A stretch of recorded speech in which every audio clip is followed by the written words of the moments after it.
Section 1. You will hear a young man phoning a town's youth council. First, you have some time to look at questions 1 to 5.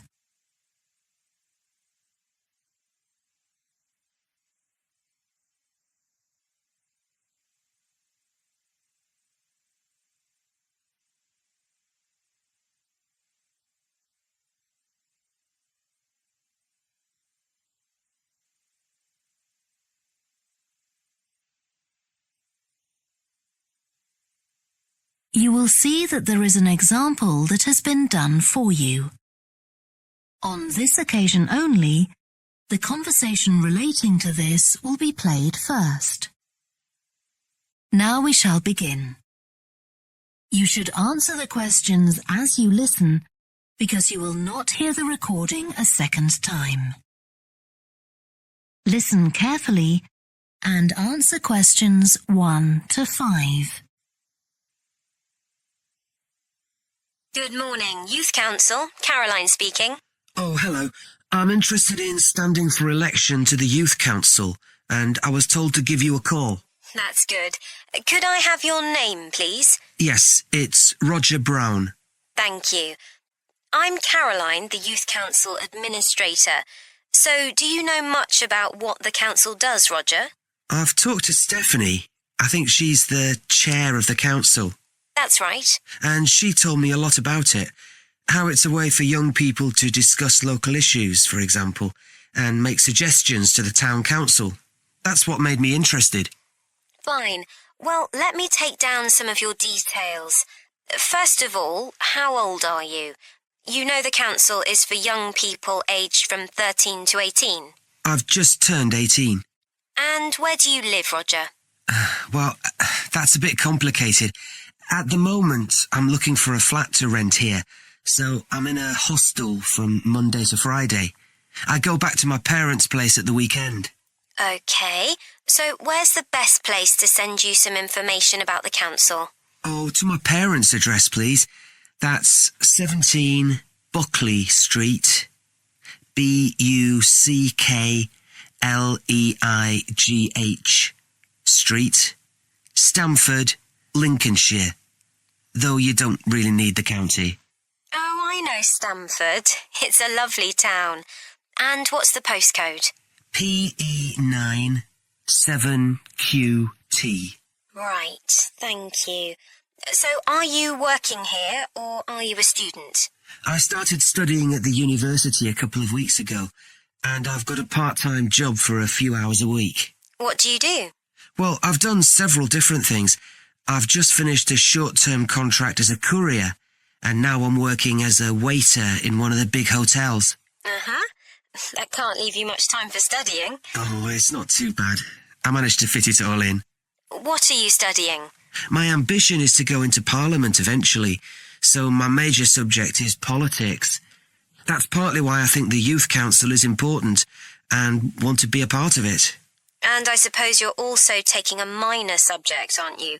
I know a lot of people study economics too. I chose history. To be honest, I'm not finding it as interesting as I expected. Before you hear the rest of the phone call, you have some time to look at questions 6 to 10.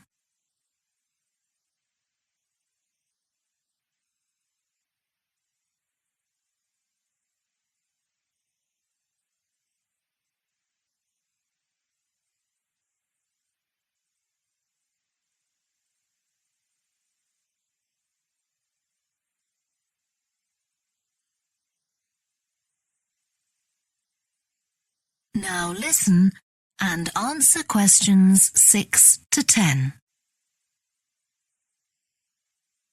OK, so with your studying and your part-time job, do you have time for any other interests or hobbies?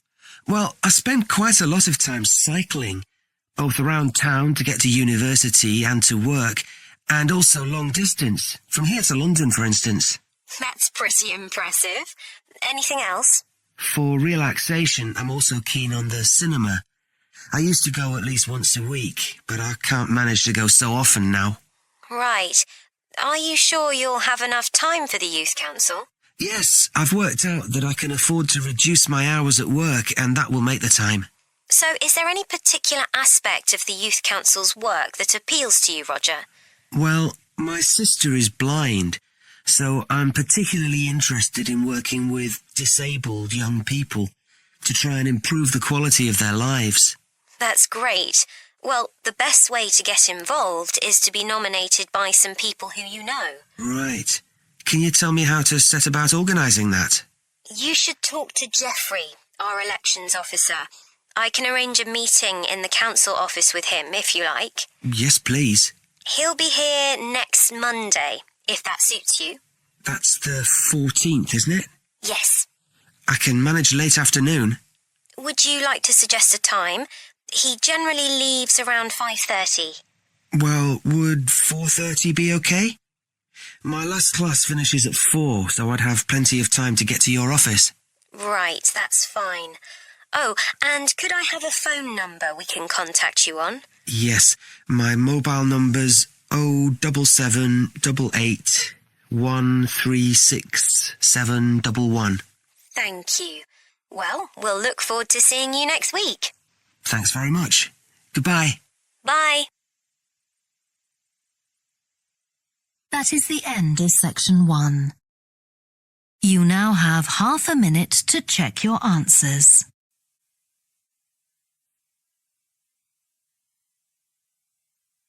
Section 2. You will hear a representative of a city council giving information about 2 new facilities which are opening soon in the city. First, you have some time to look at questions 11 to 14.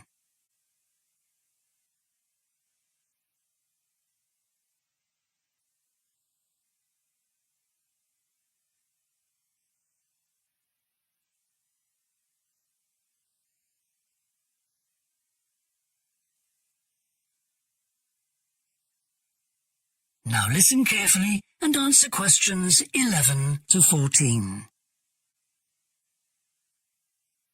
Good morning. I'm very pleased to have this opportunity to say a little about 2 exciting new developments in the city: the Brackenside open-air swimming pool and the Children's Adventure Playground in Central Park. As many of you may know, the idea for these initiatives came from you, the public, in the extensive consultation exercise which the City Council conducted last year. And they have been realised using money from the SWRDC, the South West Regional Development Commission. First of all, Brackenside Pool. As many of the older members of the audience will remember, there used to be a wonderful open-air pool on the seafront 30 years ago, but it had to close when it was judged to be unsafe. For the design of this new heated pool, we were very happy to secure the talents of internationally renowned architect Ellen Wendon, who has managed to combine a charming 1930s design, which fits in so well with many of the other buildings in the area, with up-to-the-minute features such as a recycling system, the only one of its kind in the world, which enables seawater to be used in the pool. Now, there's been quite a bit of discussion in the local press about whether there would be enough room for the number of visitors we're hoping to attract, but the design is deceptive, and there have been rigorous checks about capacity.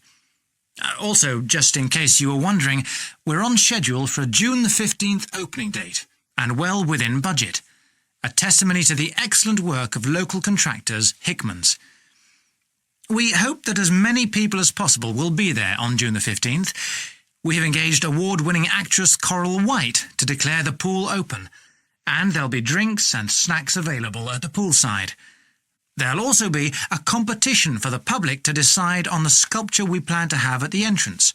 You will decide which famous historical figure from the city we should have. Before you hear the rest of the talk, you have some time to look at questions 15 to 20.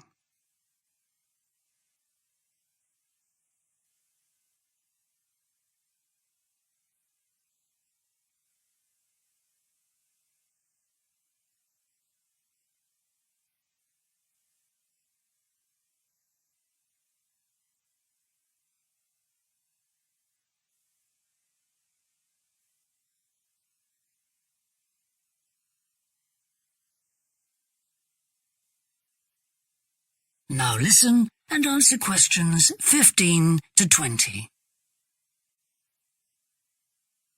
And now, moving on to the Central Park Playground, which we're pleased to announce has just won the Douglas Award for Safety. The news came through only last week. The unique design is based on the concept of the global village, with the playground being divided into 6 areas showing different parts of the world, each with a representative feature. For example, there is a section on Asia, and this is represented by rides and equipment in the shape of snakes, orangutans, tigers and so on, fauna native to the forests of the region. Moving south to the Antarctic, we couldn't run to an ice rink, I'm afraid, but opted instead for climbing blocks in the shape of mountains. I thought they could have had slides for the glaciers, but the designers did want to avoid being too literal. Then on to South America, and here the theme is El Dorado, games replicating the search for mines full of precious stones. And then, moving up to North America, here there was considerable debate. I know the contribution of cinema and jazz was considered, but the designers finally opted for rockets and the International Space Station.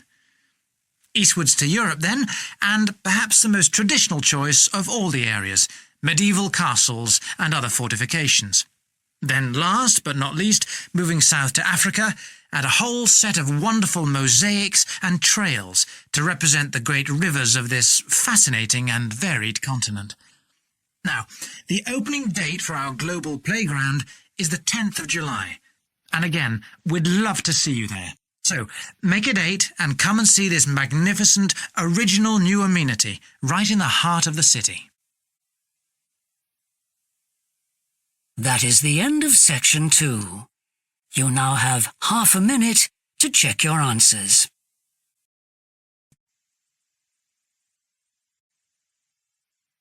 Section 3.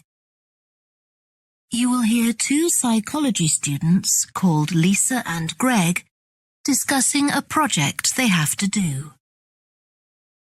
First, you have some time to look at questions 21 to 27.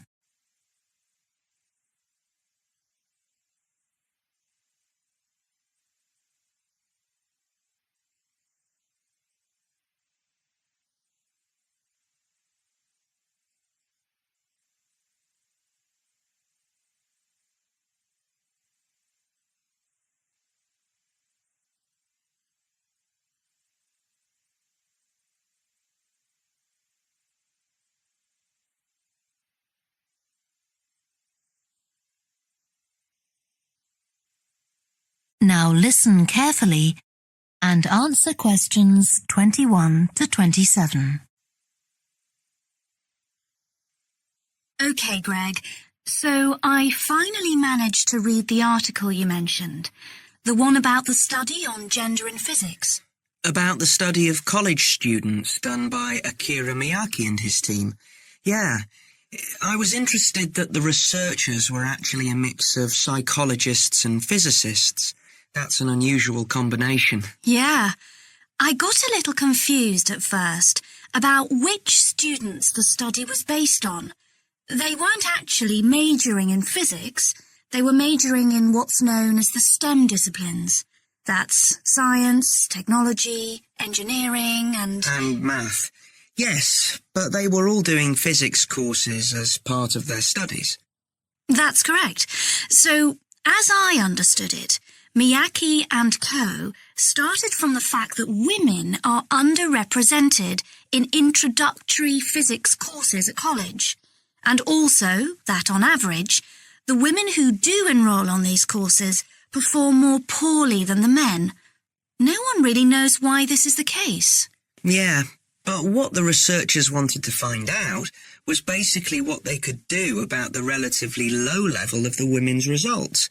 But in order to find a solution, they needed to find out more about the nature of the problem. Right. Now, let's see if I can remember. It was that in the physics class, the female students thought the male students all assumed that women weren't any good at physics. Was that it? And they thought that the men expected them to get poor results in their tests. That's what the women thought, and that made them nervous, so they did get poor results. But actually, they were wrong. No one was making any assumptions about the female students at all. Anyway, what Miyake's team did was quite simple, getting the students to do some writing before they went into the physics class. What did they call it? Values affirmation. They had to write an essay focusing on things that were significant to them, not particularly to do with the subject they were studying, but more general things like music or people who mattered to them. Right. So the idea of doing the writing is that this gets the students thinking in a positive way. And putting these thoughts into words can relax them and help them overcome the psychological factors that lead to poor performance. Yeah. But what the researchers in the study hadn't expected was that this one activity raised the women's physics grades from the C to the B range. A huge change. Pity it wasn't to an A, but still. No, but it does suggest that the women were seriously underperforming beforehand in comparison with the men. Yes. Mind you, Miyake's article left out a lot of details. Like, did the students do the writing just once or several times? And had they been told why they were doing the writing? That might have affected the results. You mean, if they know the researchers thought it might help them to improve, then they just try to fulfill that expectation? Exactly. Before you hear the rest of the discussion, you have some time to look at questions 28 to 30.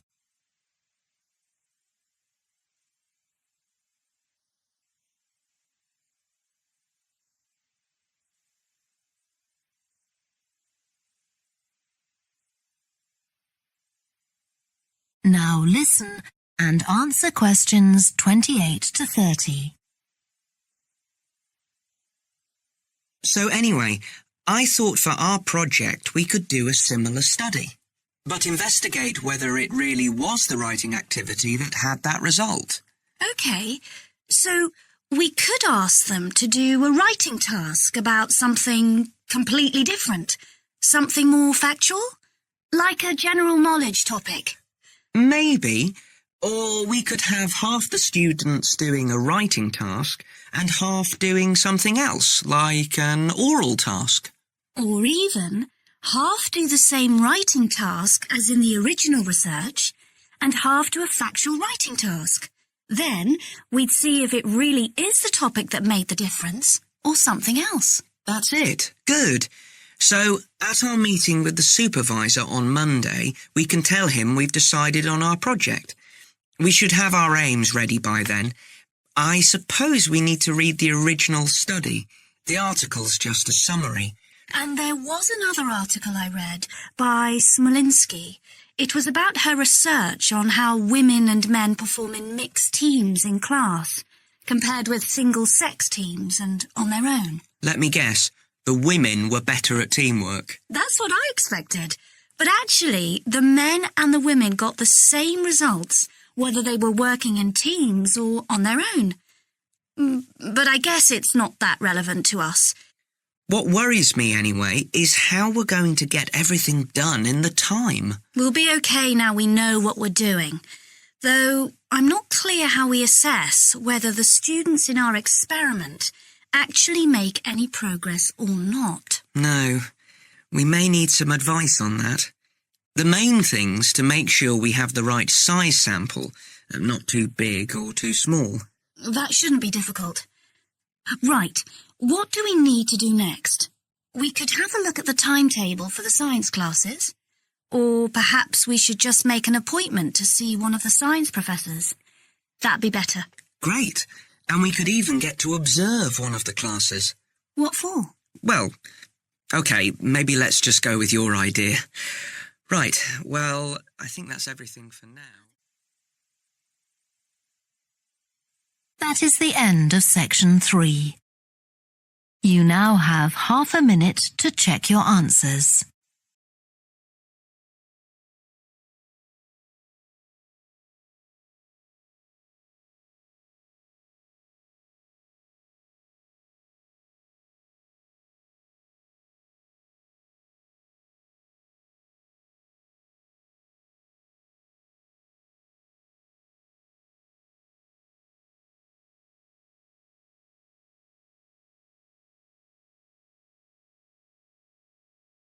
now turn to Section 4.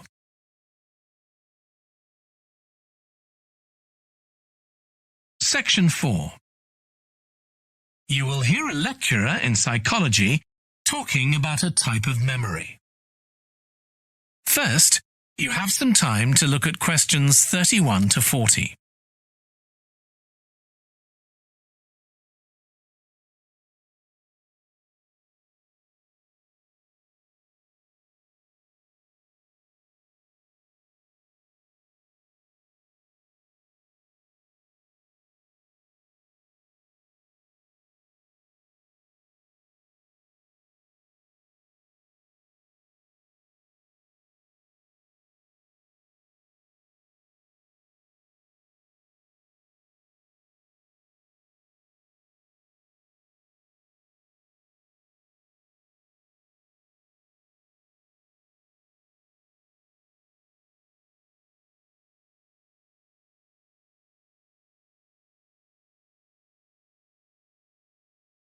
Now listen carefully and answer questions 31 to 40. Today, we'll be continuing the series of lectures on memory by focusing on what is called episodic memory and what can happen if this is not working properly. Episodic memory refers to the memory of an event or episode. Episodic memories allow us to mentally travel back in time to an event from the past. Episodic memories include various details about these events. For example, when an event happened and other information such as the location. To help understand this concept, try to remember the last time you ate dinner at a restaurant. The ability to remember where you ate, who you were with, and the items you ordered are all features of an episodic memory. Episodic memory is distinct from another type of memory called semantic memory. This is the type of factual memory that we have in common with everyone else. That is your general knowledge of the world. To build upon a previous example, remembering where you parked your car is an example of episodic memory. But your understanding of what a car is and how an engine works are examples of semantic memory. Unlike episodic memory, semantic memory isn't dependent on recalling personal experiences. Episodic memory can be thought of as a process with several different steps of memory processing, encoding, consolidation, and retrieval. The initial step is called encoding. This involves the process of receiving and registering information which is necessary for creating memories of information or events that you experience. The degree to which you can successfully encode information depends on the level of attention you give to an event while it's actually happening. Being distracted can make effective encoding very difficult. Encoding of episodic memories is also influenced by how you process the event. For example, if you were introduced to someone called Charlie, you might make the connection that your uncle has the same name. Future recollection of Charlie's name is much easier if you have a strategy to help you encode it. Memory consolidation, the next step in forming an episodic memory, is the process by which memories of encoded information are strengthened, stabilized, and stored to facilitate later retrieval. Consolidation is most effective when the information being stored can be linked to an existing network of information.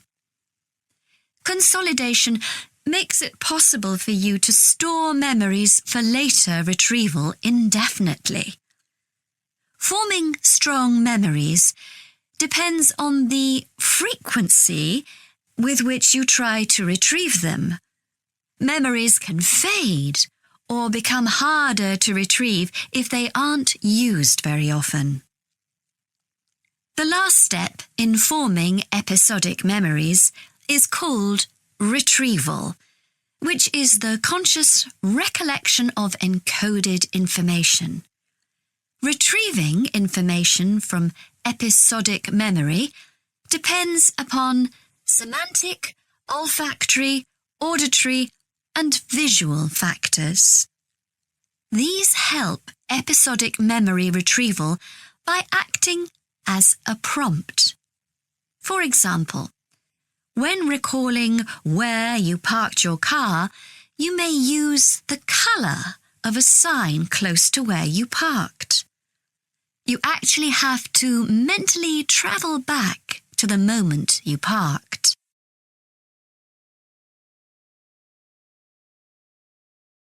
There are a wide range of neurological diseases and conditions that can affect episodic memory.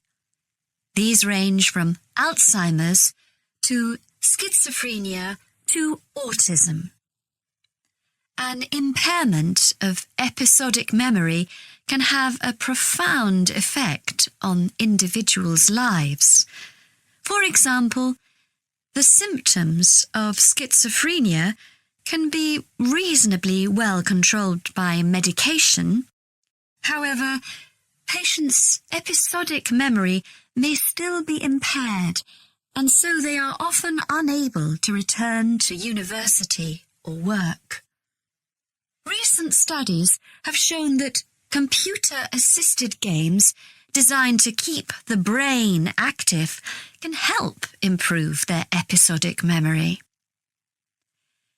Episodic memories can help people connect with others, for instance by sharing intimate details about their past, something individuals with autism often have problems with.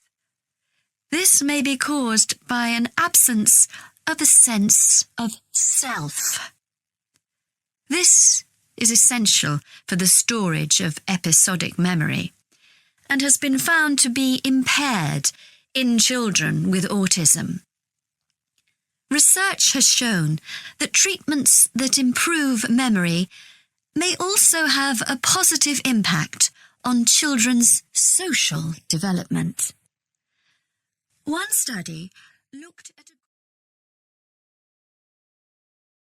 That is the end of section 4.